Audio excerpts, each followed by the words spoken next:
आज हम सीखेंगे बेसिक टिकिया का डिज़ाइन जो पैरों पे भी लगा सकते हैं, हाथों पे भी लगा सकते हैं। टिकिया बनाने के लिए सबसे पहले प्लस का साइन लगाया, फिर उसके बाद सर्कल लगाया और सर्कल लगाने के बाद उसे हमने फिल कर दिया। उसके साथ ही हमने एक और आउटलाइन सी क्रिएट की।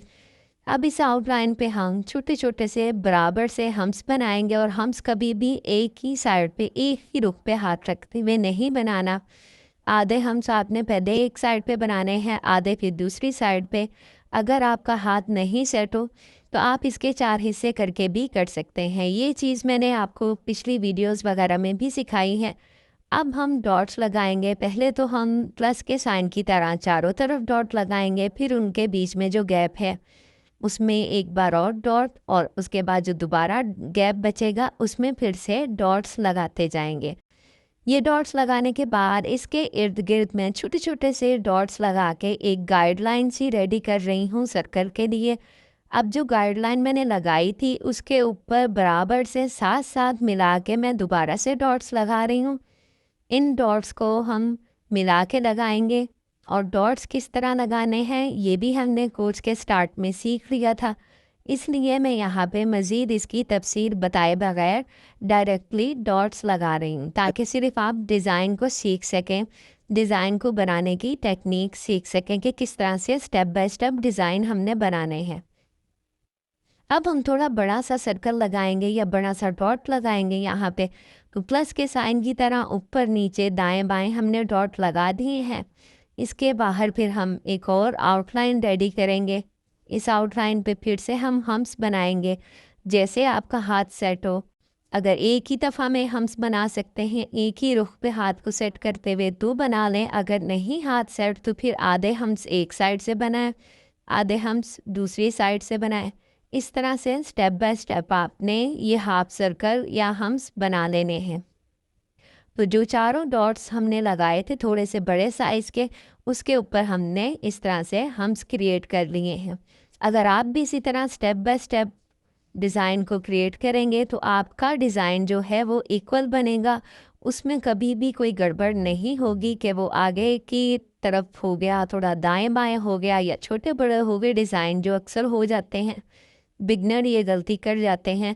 लेकिन अगर बिगनर्स भी इस तरह से तरीके से हर चीज़ बनाएंगे तो कभी भी उनका डिज़ाइन छोटा बड़ा या फिर डिज़ाइन आगे पीछे नहीं होगा। यहाँ तक कि अगर वो पैरों या हाथों के एक जैसा डिज़ाइन भी लगाएंगे तो वो भी इंशाल्लाह बिल्कुल बराबर से बनेगा।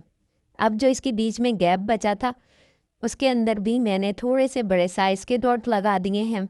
अब इसके बाहर की तरफ मैं 3 लाइंस इस तरह से सर्कल की ही शेप में लगाऊंगी, और यहाँ पे मैंने मेहंदी का प्रेशर बहुत कम दिया है, इतना हल्का दिया है कि बिल्कुल बारीक सी लाइन लगी है।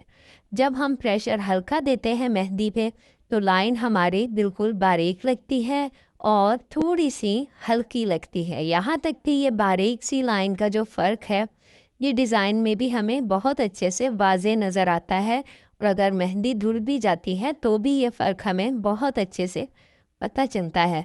यहाँ पे भी आपको फ़र्क वाज़े नज़र आ रहा होगा कि जो हम्स वाले डिज़ाइन हैं वहाँ पे मैंने थोड़ा प्रेशर ज़्यादा रखा था, तो उसमें मेहंदी थोड़ी सी डार्कर सी नज़र आ रही है।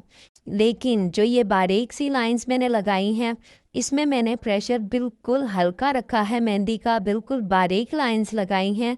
तो ये प्रेशर हल्का रखने की वजह से कितनी हल्की सी लाइन लग रही हैं, बिल्कुल बारीक सी लाइन लग रही हैं। अब आप इस तरह से खाली फ्लावर पेटल की शेप बना के इसमें भी आप फिलिंग कर सकते हैं, या फिर जैसे कि हमने पिछली वीडियो में सीखा था कि पहले एक बड़ा डॉट लगाना है, फिर मेहंदी को खींचना है और इस तरह से टियर लीफ बना लेने हैं। तो ऐसे भी आप टियर लीफ बना सकते हैं। जो भी तरीकाकार आपको ईजी रहे इन पेटल्स को बनाने के लिए, आप उस तरह से टियर लीफ बना सकते हैं। यहाँ पे मैंने जो बारीक लाइन लगाई हैं उनके बीच में और हम्स वाला जो सर्कल है उनके बीच में जो गैप आ रहा है, वहाँ पे मैंने इस तरह से ये वाले टियर लीफ पेटल से बना दिए हैं।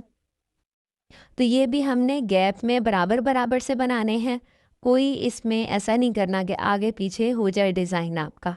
देखें, इस तरह से स्टेप बाय स्टेप डिज़ाइन बनाने से बहुत इक्वल और अच्छे से बनता है।